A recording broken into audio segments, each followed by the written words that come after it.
Hi, this is Mark Rosen from WCCO TV, and it's my pleasure to introduce my good friend Ron Henderson, the Fitness King, presenting Motivation, one word to help change your life. Welcome to Motivation. I'm Ron Henderson, aka the Fitness King. I'm excited about today's show. On today's show, I have the pleasure of having somebody that does spoken word, somebody that's a motivational speaker. This lady is so engaged in the community and hopefully your life even more in the future. Welcome to Motivation, Elizabeth. How are you? I'm well. How are you doing? I'm doing well. Even better after I read some of your spoken word, by the way. Awesome. And folks at home, I got to tell you, I can't help myself. As a perfectionist, I was trying to memorize one of her spoken word pieces, but I didn't memorize it yet. So I'm excited for you to share that. So tell me a little bit about yourself before we start. Where did you grow up? So I grew up in Cambridge, Minnesota, and I started there about 4th grade. Before 4th grade, I was in Mound, Minnesota, near like the Wayzata, Minnetonka area. Mm-hmm. And I grew up there, and I had 2 siblings, so I'm the middle child, mm-hmm. My younger brother and my older sister. Cambridge, Minnesota, small town. Okay, what was it like in Cambridge? For me, it was very interesting. I am biracial, and so I grew up in a small town, a very hick town, a very conservative town, where being of color wasn't common. I was the only person of color until my junior year of high school. Wow. Yes. Wow, I'm saying wow because that was the same for me until I didn't know anybody African American until 10th grade. Seriously? Yeah. So it was an interesting experience growing up, and I don't really know my father. I don't really know my father's side. So I grew up in a predominantly Caucasian environment and lifestyle, and not getting the opportunity to have that balance or be around, people that were like me. Sure, like that. Yeah. Let me do something. I want to break the ice here. Is there anything about you that most people don't know that you love to share with me? See, my audience expects this. See, I totally was thinking this morning when I was getting ready, I'm like, oh, he's going to ask me what is something somebody doesn't know about me. Yeah. People might not know that I make jewelry. I started making jewelry, so I have this bracelet on right now that I just made. It's nice. Yeah, thank you. Nice. And I'm a yoga instructor as well. And most people don't know that. Yeah. Really? Yeah. You got to put your logo on your car like I have. Come on. I know. Interesting. So you do yoga and the bracelets, okay. What got you into spoken word? So I am a writer. I write everything out. Writing and music is like my go-to. It's my outlet for stress, anxiety, sadness, all that, happiness. And my mom always got me diaries growing up, like with the little lock key and everything. And so I just noticed I was writing a lot. I was always journaling, writing my thoughts, and then they would just start to rhyme, or they would start to have this ebb and flow. And so I just was like, okay, this is it. I'm going to do poetry. A lot of my literature and English teachers in class were like, you're just so poetic when we would do our poetry units. So that translated into me just doing it for fun on paper, and then diving into the understanding of what spoken word was, and then ultimately getting on stage and doing it. All right, do you have a book?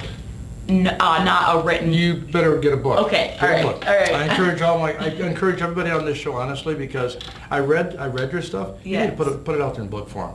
Okay, yeah, absolutely. You need a book. Okay. And you have a friend named DNarius, what's his last name? DNarius Lewis. Yeah, he's a motivational speaker. Okay? And author. He ought to be able to help you, and he's an author. He ought to be able to help you get that book going. He's actually here today, too, actually. I might have him come on at the end just to say hi to everybody, okay? Okay. But you need to get that book out because your stuff is good. And I know you have something that we're going to read, but before we start, can you do me a favor? Can you read Surface Level? Sure. I read that this morning and I really liked it. Do you mind just reading that? Sure, I'll read that. Absolutely.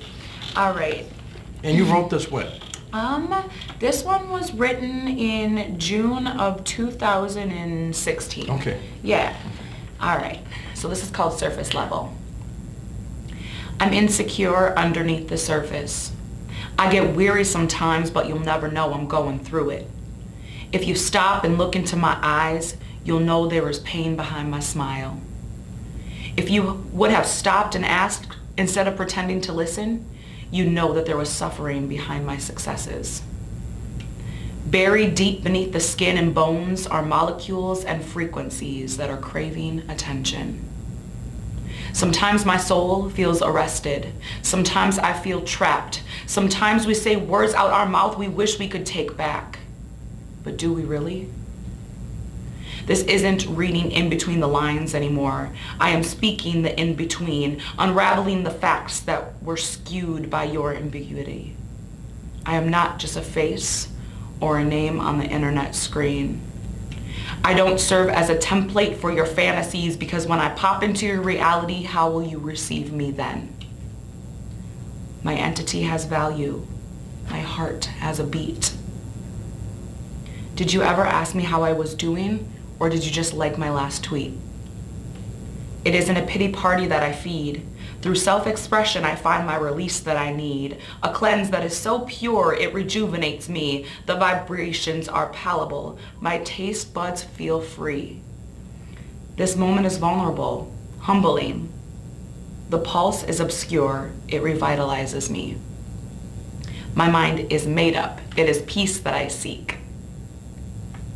I'm insecure underneath the surface. I get weary sometimes, but you'll never know I'm going through it. If you stop and look into my eyes, you'll know there is pain behind my smile. If you open your ears, you'll hear teardrops and taste the sorrow. Surface level. Very nice, very nice. Thank you. If somebody wanted to get a hold of you, even right now, do you have a number? Where do they go to? They email you? How would you like that done? So my stage name is Ellie Faye. And so all of my social media that I run under is under Ellie Faye. You can go to IM_Ellie Faye for Instagram. You can do Ellie Faye for Facebook. And if you want to get a hold of me, like email-wise, you can go to Liz, Liz, Anne, Faison, Faison, @gmail.com. And Ellie Faye is spelled Elifay. Okay. Now, I did all that because my audience, they're watching the show, and some of these younger people, even older people, even my age, are probably saying, I need to write. Because when I'm listening to that stuff, honestly, it reminds me of some things that I've even written. And I talk about the tears, and I talk about, and so when you're hearing somebody sharing their life out of their poetry, because most people are writing things that have touched them, you know, so it's very deeply felt. And I like that, and I'm hoping that my audience will enjoy that as well. Yeah, me too. So you were how old again when you started? I started writing, the first song and poetry that I really started writing was when I was 7 years old. Okay. Do you remember what that poem was? I don't remember what the poem was that I wrote, but when I was in 4th grade, so my poem was when I was 7. That's somewhere in my storage unit with all of my, you know, personal belongings. But when I was in 4th grade, I wrote a song, and it was called Angel. Okay. And I remember how it goes, everything. It was really corny. But the lyrics were, when a dolphin crosses an ocean, when a bird flies over a tree, when an angel falls down from heaven, then will you start loving me? And I have the poetry book at home. I should have brought it with, actually. The first diary that my mom got me, and it has it in there still. Touching. Yeah. It's inspiring because I'm listening to it and I'm like, I got to finish those poetry books that I've written. Yes. They're not published yet, okay? Yes. And I'm saying that honestly because it touches me. And so if it's touching me, it's going to touch other people. Get it done. Get it done. All right, DNarius, tell her to get it done. He's in the background. One thing I did start a couple years ago when I started traveling is I do have a blog. So it's Myelifay.blog. Yes. And I have started to, you know, incorporate some of my traveling experiences and some of my poetry as well. So you can find some stuff online. Okay, cool. But yeah, I have a vision board at home. Do you have a vision board? At all? Yeah, in your mental. No, I shouldn't say that because my computer's full of it. Oh, then I'm that's a always vision writing board. stuff. I came this morning and I picked up something, and immediately when I got the stoplight, I went boom, boom, boom, sent myself a note. And I'll pick up stuff for speaking and things that I want to highlight, and then then God actually pulls it out of me. Yeah, it's everything I do. I feel it's a gift from God. Yes. And even listening to you, I feel like you know that as well. Yeah, Am I right? absolutely. Yeah, absolutely. Amen? Yes, Amen. amen. That's right. Amen. Not afraid to say amen on motivation. This is motivation. Absolutely. Hey, so how did you get involved in music? Because I know that your dad was a musician, and I knew him years ago. Haven't seen him in years, but how did you get involved in the music industry as well? Because you do a lot of things. I do. Music, it was just being around it in my household. My father was always playing anything from like Whitney Houston to Hall & Oates. Okay. We listened to so much. There was always pianos, you know, all these instruments, all these musicians coming in the house all the time. And so I just enjoyed just seeing my father perform, that's what got me, to do music. And your dad's name? Stephen Faison. Yeah. Steve What Faison. groups was he on? Some of you the old timers out there. For the old timers, it's More by Four, Class Action, and Samoa, and he's still gigging with the Sevilles. Yeah. Okay, cool. Yeah. So we did a variety show. That was the first show that I ever did. Okay. And do you know the song? Do you remember The Little Mermaid at all? Of course. Yeah. So the Disney movie, The Little Mermaid, they did a song called Under the Sea, and so my father had us make these handmade shakers at home. Okay. Like the egg shakers you get from Easter time. We put rice in them. And he grabbed the congas, and he played the congas, and my brother played a little conga, and I got on the microphone at 5 years old and sang Under the Sea. Yep. And ever since then, it was, I didn't stop. You just took off? Yeah, it just took off. Yeah. America's Got Talent. Come on now. I'm serious. Okay, so you sang and you perform. Where do you typically perform at? Most of my gigs right now, honestly, lately have been at nursing homes. Okay. I love nursing homes. Love so, it. yes. I used to do home health aid for a while, and it really fulfills that human connection. Right. But I've been doing some private parties and galas lately, and some company parties. So a lot of the things I'm doing right now are private events. Coming up, actually, on Friday, June 15th, I'm going to be at the Nickel Joint in St. Paul. I partnered up with the organization 15 Now, and I'm going to be performing there. Good for you. Yeah, I'm really excited. What time about is that at? That's going to be from 7 p.m. to 9:30 p.m. What day is that? That's Friday, June 15th. Okay. That's for people that go to work at 9 o'clock in the morning. Yes. I get up at 5 every day, so Yeah. usually by 9 o'clock I have to get my workout in. So, okay. Then you're a speaker as well. Okay. How did you get involved in speaking? Well, when I was in grade school and high school, motivational speakers used to come into the schools and speak. And I would just be so inspired when they came in. I was like, I want to be able to help someone or inspire someone to be motivated to be all that they can be. And so I actually started by volunteering at the Boys and Girls Club, and then from there I started getting speaking opportunities there to run things like when they had like a Martin Luther King month appreciation. I would come up and I would speak about Black excellence and talk about like history and empowerment, and from there it just naturally took flight. So I started getting invited into different schools, different events to just come and speak. Okay. Yeah. Because I know you're very passionate about that. Okay? Yes. You were doing something, was it a week ago or something, involving teens? What was that about? Yeah, so we were at North Minneapolis Middle School, and it was transitioning from the children we were speaking to a bunch of 8th grade classes, and just talking about what being a highly successful individual means to us, and really being transparent with the students that there are struggles, there are things that you go through in life that are going to be roadblocks to get you where you want to go, but as long as you have that perseverance, that drive, that you believe in yourself and you find people to believe in you as well, that ultimately you can do anything you want to do. And you're doing that on a regular basis, aren't you? Aren't you involved with some other people with that too? Yeah, that's kind of a collaborative. Yeah, collaborative thing that's continuous. Right. I do in the summertime work with Arts Us, which is a group of it's a free camp that we do. It's a like a performing arts-based camp.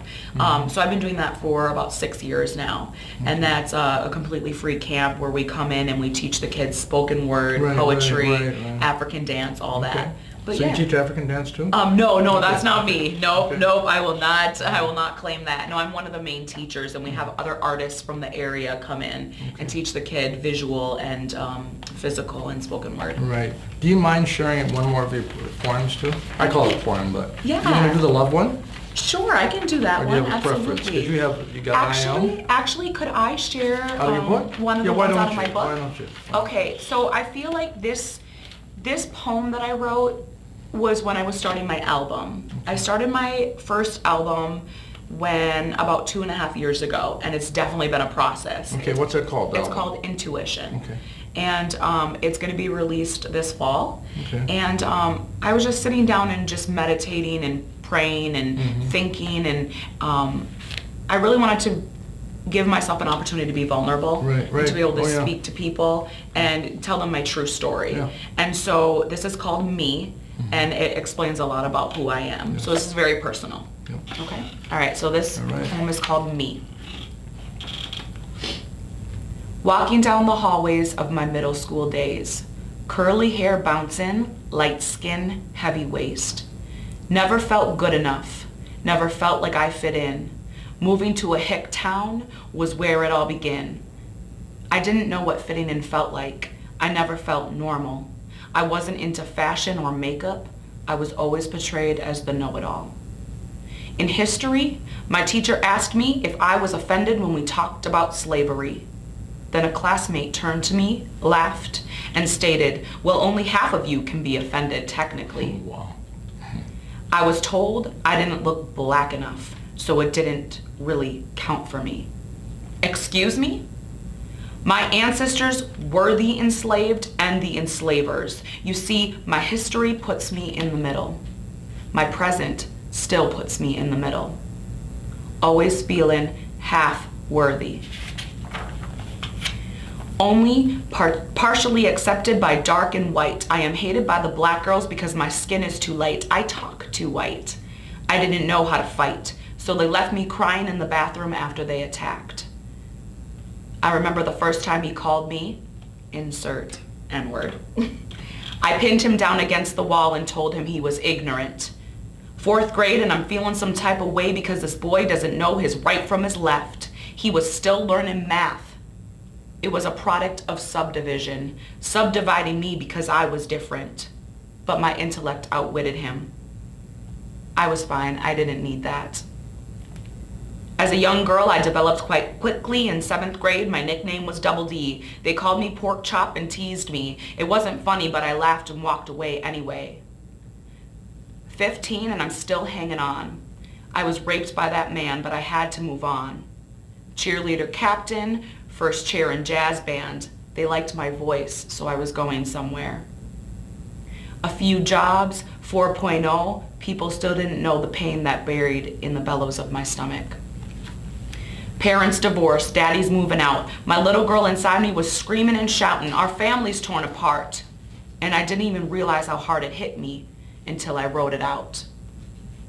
College, drugs, and alcohol, and sex, and then in 2013, God drew me away from all of that to help my spirituality and confidence grow. I allowed life to speak to me, started to care less. Although they still looked, I just don't bother with them. So, from one soul to another, here's my advice for you. Don't ever let the darkness of your journey swallow you. I encourage you, whatever your story may be, don't let it be the last of you, for it is simply your testimony. Very good, very good. Again, write that book. Write that book until keep going back. Write that book. You know, listening to that again, you're sharing your heart. But with that, who influenced you growing up? I mean, who motivated you and who actually influenced you? Who made that impact into your life really to help you even get to where you are today? So there's 3 people, and honestly, I can say without a shadow of the doubt that it was my mother and my father. My mother and my father are strong, faith-based individuals who are both entrepreneurs. My mother's a massage therapist. She started the first and one of the only massage therapy places in Cambridge, Minnesota at the time, and that was weird. You know, we were a weird family in Cambridge. We were different. And my father, again, entrepreneur. He's been a professional musician since he was 18 years old. So just my parents' story and the way that I saw them go through their trials, their ups and downs, their triumphs, really encouraged me to continue to be all that I could be and do all that I do. And my mother and my father just instilled a lot of really great morals and values throughout my life that really instilled a lot of my writing. My mom said, if I can't teach you something, here's a book. Let me give you a book. So I started reading at a really young age. I had a 7th grade reading level at 4th grade. Wow. Then Erin Crandall, she was around the time my parents got a divorce, and a little bit before that, my mom needed some extra help. So Erin Crandall, she's an amazing person. She came in kind of like as a a aide, you know, in our house, in our lives. And she just taught me a lot about gaining the confidence in my life and feeling like I had support system, kind of worked as an older sister. My older sister's my biological older sister's 9 years older than me, so she was gone, Sure. as I was growing up. So Erin was that female figure that really helped me get in touch with me and really taught me about organic lifestyle, organic living, which really helped with the whole mind, body, soul element. So that was the third person? Yes, Okay. Erin. Mm-hmm. So with everything that you're doing, you're speaking, you're doing all this, you write, you sing, all these different things, who motivates you now? I mean, I had people in my life and we motivate each other. Who motivates you right now? Right now? 'Cause you always want to have those people that you can go to. Yes. So I honestly these days keep my circle small, but DNarius Lewis has been a huge motivation to me. We met at a pivotal time in my life where I was getting ready to, you know, really spread my wings, which was in December of 2017, so just recent. And we were networking, got together, and he taught me a lot about, you know, just being all that you can be, and on a continuous, on a daily basis, I get my motivation from him. I also have a personal trainer he's a really good friend of mine that he lives in Texas, but his name is Jeremy Tucker, and I call him all the time. You know, I'm like, he's like a big brother to me, my mentor, my motivator. He got me introduced into like the Les Browns of the world, so I would say those two males are my strong, and then my mother is amazing. Yeah, she motivates me on a daily basis. Amen. Yeah. And getting back to DNarius, for people that don't know, what does he do actually? Because you said he motivates you. What does he do? I mean, I did a little research, but for the audience, what does DNarius do? DNarius does a lot of things. He's constantly moving.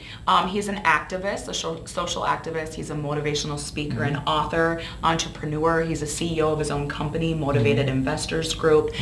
He's just he's a marketing and branding expert. He just is amazing, an amazing person. But focusing on writing books and speaking is, you know, where he's at. Yeah. Cool. Yeah. Just for the viewing audience. Yes. Okay. Yes. If you could say one thing that would help somebody out there, whether young or old, because people of all ages need motivation, okay? What would you say to that individual right now as you look into the camera there? What would you say to them?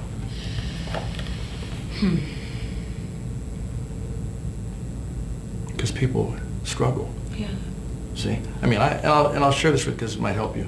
I deal with people anywhere from the age of probably as low as 16 to 80, and they're successful.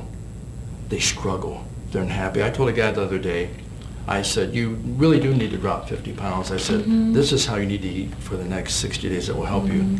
I said, I'm willing to go on that same program that you need to go on to. I will sacrifice for you to help. And he still doesn't get it, okay? So people need motivation. So you've gone through a lot of things. Just, you're speaking right now. Yeah. Okay? Say something that will help somebody out there. I would say, don't be so hard on yourself. And to not be afraid to reach out and seek support. So just the fact that you may not be where you want to be today, you may not be where you were yesterday, but the thing is that you woke up this morning, you got up, and you already conquered the day just by doing that. And so knowing that it's all within, and focus on your soul. Doesn't matter how much money you have. It doesn't matter how many cars you have. It doesn't matter about the manifestation of materialistic richness. The richness really comes at the core level of your soul. So deal with your soul and get yourself right too. Right. Very good. You know, some of the stuff that we read earlier today, if they go to your website, can they actually read that? Do you have that stuff there? Yes, on my blog. Okay, Yeah. so they can go read this stuff, even the Yes. ones you read today? Yes. Okay? Because I think that's powerful, because that in itself is like a motivational message. Because your transformation, and if you're listening, you catch it. This is where you started. And there's an ending, and I keep bringing it up because I could feel it. I could feel your heartbeat. I could feel what you went through. Okay, that's why it's so powerful, and that's why it's important. And you know, folks, on motivation, it's really about motivating you to take the next step. So I try to bring on guests that have something unique but yet different to share with you that will motivate you to actually start doing something with your life. Like she said, don't look at your past, look at your future. Where do you want to go, okay? Where do you want to go? And then you have to it takes action to do that, okay? What do you see in the near future for you? For me, Yes. finally just throwing my hands in the air and saying I surrender and focus on my music. That's one thing as I continue to talk about what I do. Yes. That music and poetry and speaking, whatever platform, whether that's through melodic words or on on the computer screen in a book, whatever it may be, my main objective is to just be the most authentic version of myself and share it. Right. And singing and spoken word. That's where I'm going. Right. Okay, now I'm going to do something, and I've only done this once on motivation. I'm going to put DNarius on the spot. DNarius, can you come back here? It's in the back. Okay. This is welcome, DNarius. This is DNarius. He's a motivational speaker. You see him a lot on Facebook and on the internet. DNarius, like she said, you motivate her. What could you say to the audience? Give them something for free. Motivation is about helping people. Give them something for free that will impact them and inspire them to actually get out there and make the changes that they need in their life. Give them something. Like you said, my name is DNarius Lewis. One of the things I will always tell individuals is for the life that you believe you want to live, you have to start living it today. I believe that at times we want to build a business, we want the nice cars, we want all those nice things, but if we don't focus on what's inside of us, our hearts, our character, our personalities, and the people that we ultimately surround ourselves with, who are we going to be when we're in that nice house? A lonely person who's not at times living up to the things they want to live up to because they haven't focused on the inner surface. They haven't focused on things that are inner rather than things that are on the surface level. So to define the life that you want to live, you need to start defining who you are in it. Right. And let me give you a little plug. How can I get a hold of you while you're here? DNariusLewis.com. Find me on Facebook, DNarius Lewis. Just Google the name, you'll be able to find the smile. Right. There you go. I got the smile. There you get the smile. Yes. So again, he's saying something to actually inspire you to take the action that's necessary. And what I always say, you've seen that commercial out there. You know the commercial. It's what's not in your wallet. That's a joke. The commercial is always what's in your wallet. Whatever. No, it's not what's in your wallet. It's not about what's in your wallet. It's about what's in your heart, okay? And it's about other things that are more important and things that will actually impact you. I'm going to share this with you while you're here, DNarius. I had asked somebody a question the other day. I said, what would be and this is from our audience as well, what would be, and let's go through it. The audience, you can go through this. If you were thinking about your ultimate dream vacation, where would you go? Think about it. Where would you go? Now, what would you do? Now, if you could take anybody in the world, who would you take? Now, imagine you could do anything when you're there. What would it be? Visualize it. Close your eyes, visualize. How much fun would you have doing those things? Now, think about it. How much fun would you have on that ultimate dream vacation if you're using a walker, if you're in a wheelchair, if you're laying in bed because you didn't take care of yourself? That's why we say pay yourself first, okay? Because what is wealth without health? What is anything that we can accomplish in life if we don't have our health? So it's that important. And as you heard it from DNarius, okay, all right. There are other things that are more important than just making money. Motivation is something I do for free to help inspire people to move further in their life. Thanks for coming out here. I appreciate it. And thank you too. Yes, thank you. Folks at home, you've been watching Motivation. Ron Henderson, the Fitness King, with my guest, Elizabeth Faison, right? Faison or Faison? Faison. Faison. I'm sorry about that. Faison. Ooh, hit myself in the head. All right. And all that you do, stay fit, stay motivated, and stay blessed. We're going to see you next time on Motivation. I'm lying here between the sheets saying you. My heart is beating, you don't have a clue. Ooh, I really wanna fly with you, baby. Sky high with you, baby.